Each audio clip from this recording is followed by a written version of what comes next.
سحر کا وقت تھا معصوم گلیاں مسکراتی عائشہ کمائی لے سب سے زیادہ حضور حضرت فاطمہ سے پیار ہے.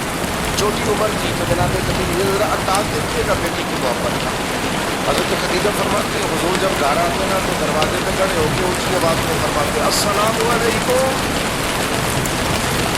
کہتے حضور نہ سلام لیکن میں جواب دیتی اپنے گھر حضور آئے ہیں ورنہ پر دروازے پہ کھڑے. فرماتی ہے کھڑے رہتے حضور نے پھر تھوڑا ہنستی اور پھر میں کہتی فاطمہ سنتی ہو؟ اماں جی سنتی ہو. فرمایا تمہارے ابا آ گئے ہیں دروازے. فرماتی ہے جناب فاطمہ وہاں سے دوڑ گیا اور رسول کریم کا دروازہ کھول دیا. پھر نبی پاک نے انگلی سے پکڑ کے اندر لا. فرماتی جب تک وہ جاتی نہیں اللہ کے رسول دروازے پہ کھڑے رہے. وہ انگلی پکڑ کے لاتی تو رسول کریم انہیں گود میں بٹھا لیتے.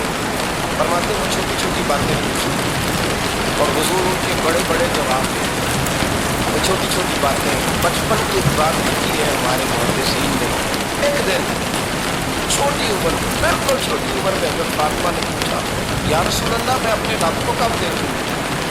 اللہ اکبر عمر چھوٹی اور بات بڑی کر میں کب دیکھوں گی؟ تو حضور نے فرمایا فاطمہ بڑی جلدی رب کریم تمہیں جنت میں لے جائے گا اور ساری جنت کی عورتوں کی سردار بنائے گا اور پھر میرا رب تجھے اپنا دیدار بھی کرائے گا. تو جناب فاطمہ تو زہرا رضی اللہ تعالیٰ نہ چھوٹی چھوٹی باتیں کرتی ہیں. حضرت خدیجہ کہتی ہیں جب چلے جاتے نا حضور تو میں پھر بلاتی میں کہتی ادھر آنا فاطمہ کیا باتیں کر رہی تھی اپنے پاس. تو کہتے پھر وہ مجھے بتاتی بھی اور راضی بھی ہو. یہ سلسلہ آخر تک چلا. یہ حضرت فاطمہ سے راز کی باتیں کرنا حضور کا آخر تک چلا. بخاری مسلم میں وہاں راوی حضرت خدیجہ ہے یہاں راوی حضرت عائشہ صدیقہ. جناب عائشہ صدیقہ کہتی حضور کے وصال ظاہری سے کچھ دن پہلے خود نبی کریم علیہ السلام نے حضرت فاطمہ الزہرا کو بلایا. اب جب وہ آئی کہتی ہے ان کو میں نے آ کے دیکھا تو میں نے پھر حضور کو ان کے استقبال کے لیے کھڑے ہوتے پھر حضور نے ان کا ماتھا چھوڑا جہاں بیٹھے تھے وہاں بٹھایا پہلو میں بیٹھ گئے اور فرماتے ہیں پھر باپ بیٹی باتیں کرنے لگے. میں کوئی چیز بنا رہی تھی تو جناب عائشہ کہتی ہے میں نے دیکھا کہ حضور نے ان کے کان میں کوئی بات نہیں. جناب فاطمہ رونے لگے. پھر حضور نے کان میں کچھ کہا تو وہ مسکرانے لگے. کہتی ہے حضور وہ بات کر کے تشریف لے گئے. فاطمہ بھی بیٹھی تھی. میں آئی میں نے آ کے کہا کہ فاطمہ بتاؤ نبی کریم علیہ السلام نے آپ سے کیا کہا؟ کبھی ہستی تھی کبھی روتی تھی. تو فرمایا حضور نے منع کیا کہ میرا اور میرے نبی کا راز ہے. میں حضور کی حیات ظاہرہ میں یہ بات کسی کو بتا نہیں سکتا. فرماتی ہے کہ فاطمہ سے تو میں نے پوچھ لیا پر حضور سے پوچھنے کی تو ضرورت ہی نہیں تھی. لیکن وہ راز کی بات تھی. کچھ دن گزرے تو حضور بیمار ہو پھر کچھ دن گزرے تو حضور کا وصال ہو. فرماتی ہے کچھ عرصے کے بعد میں سیدہ فاطمہ الزہرا سے ملی تو میں نے کہا فاطمہ وہ بھید کھول تو دے آج تو کھول دے وہ راز کیا تھا. آپ کو بلایا گیا پھر آپ آئی پھر حضور نے بات کی پھر نبی کریم علیہ السلام کو بات کرنے پر کبھی آپ روئی کبھی آپ ہنسی تو یہ کیا تھا؟ کہتے جناب فاطمہ پھر رونے لگی. کہنے لگی ہاں اماں جی اب میں پردہ کھول دیتی ہوں اب میں راز بتا دیتی ہوں. حضور کا وصال ظاہری ہو گیا. فرمانے لگی مجھے حضور نے بلایا اور میرے کان میں فرمانے لگے فاطمہ وقت تھوڑا رہ گیا اب تیرے والد کے جانے کا پروگرام ہے اپنا ٹائم آ گیا ہے بچھڑنے کا. فرماتی ہے جب میں نے یہ بات سنی تو میں رو پڑی. حضور آپ بچھڑ جائیں گے کیوں؟ میں روئی. ذرا حدیث کے جملوں پہ غور کرتا ہوں. باقی خود دیر گزری حضور نے میرے کان میں کہا فاطمہ پتر رو نہ بیٹے رو نہ. میرے جانے کے بعد جو سب سے پہلے میرے پیچھے آ کے مجھے ملے گی نا بیٹی کو چھوٹی ہو. اللہ کرے میں سمجھا سکوں آپ کو بات. جب کہا نا کہ میں وصال کروں گا تو رو پڑی اور جب کہا نا میرے بعد تیرا بھی جلدی وصال ہو جائے گا تو وہ فاطمہ نے ہنسنا شروع کر دیا. کیا پیار ہے میرے محبوب علیہ السلام کے ساتھ جناب فاطمہ کا. ان کے وصال کی خبر سنی تو رو پڑی اور اپنے کی سنی تو ہنس پڑی. اور پھر حضور نے کہا فاطمہ تجھے یہ بھی پتہ ہے نا کہ اللہ تجھے جنتی عورتوں کا سردار بنائے. یہ بھی تجھے پتہ ہے کہ جناب فاطمہ الزہرا کے ساتھ شروع سے لے کر آخر تک میرے رسول کریم علیہ السلام کی محبت رہی، پیار رہا. جناب فاطمہ کا جو حضور سے پیار تھا، چھوٹی سی عمر کی حضرت فاطمہ کی جب حضرت خدیجہ وصال کرتی تو کسی نے کہا فاطمہ سب سے پہلے گھر سے کب نکلنا ہوا تو بخاری مسلم سے اللہ کے نبی نا بیت اللہ شریف کے سامنے سجدے میں تھے تو ابو جہل کو شرارت سوچی، شرارت. اس نے کچھ لوگوں سے کہا، عقبہ بھی نبی معید تھا، کچھ اور لوگ نے کہنے لگا میں ابھی رستے سے گزرا ہوں تو وہاں کسی نے اونٹ ذبح کیا ہے. تو اونٹ کی اوجڑی، آپ کو اوجڑی دیکھیے نا، جانور کی اوجڑی بڑی وزنی ہوتی ہے، اس میں گندگی ہوتی ہے. اونٹ کی اوجڑی بڑی وزنی ہوتی تھی. کہنے لگا وہاں اونٹ کی اوجڑی بڑی ہے، وہ دیکھو نبی پاک معاذ اللہ سجدے میں ہے تو معاذ اللہ ثم معاذ اللہ وہ اونٹ کی اوجڑی اٹھاؤ، اونٹ کی گردن پر رکھ. تھوڑا سا مشکل سے جمعہ پڑھنا پڑ جائے گا اور تھوڑا سا مشکل سے پڑھانا پڑ جائے تو ہم دین کے بہت بڑے خدمت گزار بن جاتے ہیں. یہ دیکھو سجدے کتنے مشکل سے، یہ دیکھو سجدے کتنی مشکل سے، کتنی مشکل سے کیونکہ سر انور پر اٹھ بھی رکھتی ہے. یہ وہ وقت ہے کہ نہ تو چچا ابو طالب ہے جو پہنچ جاتی ہے، نہ جناب خدیجہ ہے جو بندوبست کرتی ہے. تو کسی نے کہا جناب خدیجہ کے دروازے کے سامنے وہ کر کے کہا کہ محبوب کے گھر والوں حضور کے سر اقدس پر اٹھ بھی رکھتی ہے اور حضور سر اقدس اٹھاتے ہیں تو تکلیف محسوس کرتے ہیں. جناب فاطمہ کہتی ہے کہتا جا رہا تھا جب میں چہرے پہ کپڑا ڈال کے تھا تو اپنے بابا پہلا دن تھا، میں حرم کعبہ پہنچی، حضور کو سجدے میں دیکھا تو چھوٹے چھوٹے ہاتھوں سے میں نے وہ دل نیچے گرائی. حضور بہت خوش نہیں، نہ میں نے کوئی بات کی. میں نے حضور کی انگلی کو تھاما اور میں کنویں پہ لے آیا. حضور بھی نہیں بولے، جناب سیدنا فرما میں بھی نہیں بولے. حضور بیٹھ گئے اور میں کنویں سے پانی نکالا. میں حضور کی زلفیں دھوتی جاتی اور حضور روتے جاتے، زلفیں دھوتی جاتی اور حضور روتے جاتے. پھر حضرت فاطمہ نے جب حضور کی زلفیں دھو لی تو ہاتھ اٹھائے، اے اللہ جنہوں نے میرے بابا کو تکلیف دی ہے نا ان کو برباد کر. میں رات روایت پڑھ رہا تھا مشکات سے تو میں حیران ہو رہا تھا کہ یہ عجیب منظر ہے، یہ عجیب منظر ہے کہ جب طائف والے پتھر مارے اور نبی کریم علیہ السلام سے حضرت زید بن حارثہ کہ حضور دعا کریں کہ تباہ ہو جائے تو نبی پاک کہ نہیں زید میں نے نہیں ان کے تباہی کی دعا کر، یہ نہیں ٹھیک ہوتے تو ہو سکتا ہے ان کی نسلیں ٹھیک ہو جائیں. اور جب احد میں وہ لوگ پتھر مار کے دانت شہید کر دے، حضرت ابو بکر صدیق جیسی ٹھنڈی طبیعت آدمی عرض کرے حضور دعا کرے یہ تباہ ہو جائے. حضور نے کرنا اللہ کی قوم کی فإنهم لا يعلمون، یا اللہ میری قوم کو ہدایت دے، یہ جانتے نہیں یہ کیا ہے. حضور نے کبھی بھی کسی کے لیے دعائیں ضرر نہ فرمائی.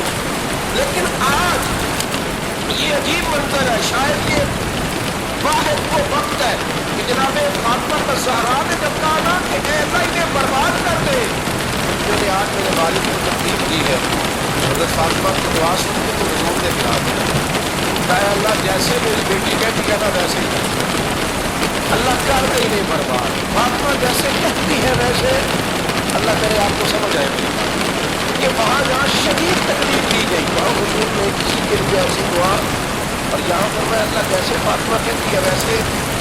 اللہ اکبر. حضرت عبداللہ ابن مسعود کہتے ہیں کہ وہ دعا بھی میں نے سنی اور پھر میں نے ان سب لوگوں کو جن کے لیے جناب سیدہ نے دعا دی ان سب کو پھر میں نے بدر میں کٹتے ہوئے ملے، میں نے ان کی لاشوں پر گھوڑے چلتے ہوئے دیکھے. پھر میں نے دیکھا کہ صحابہ انہیں گھسیٹ کر کنویں میں ڈال رہے تھے. میں غور سے دیکھ رہا تھا اور ان کے چہرے پہچان رہا تھا. تو مجھ سے کسی نے کہا عبداللہ تم کیا غور کر رہے ہو؟ تو میں نے کہا میں غور کر رہا ہوں کہ وہی ہے سارے جن کے لیے سیدہ فاطمہ نے دعا کی کہ یہ برباد ہو جائے، یہ وہی ہے میرے رسول کریم علیہ السلام کی ہر تکلیف جناب فاطمہ نے اپنی تکلیف سمجھا. ہر تکلیف حضرت فاطمہ الزہرا کا کمال یہ ہے کہ انہوں نے میرے محبوب کا تم کو مثال دی. حضور کی تکلیف پر وہ تکلیف میں آتی پریشان ہوتی. یہاں سے بات چلی 4-5 سال عمر مبارک. حضرت فاطمہ کل عمر 29 سال ہوئی. حضور کی عادت مبارکہ کی جب سفر کے تشریف لے جاتے تھے تو سب سے آخر میں سیدہ فاطمہ کو جاتے تھے، واپس آتے تو سب سے پہلے سیدہ فاطمہ کو جاتا. مولا علی کہتے ہیں کہ میں نے عجیب نظارہ دیکھا، نبی کریم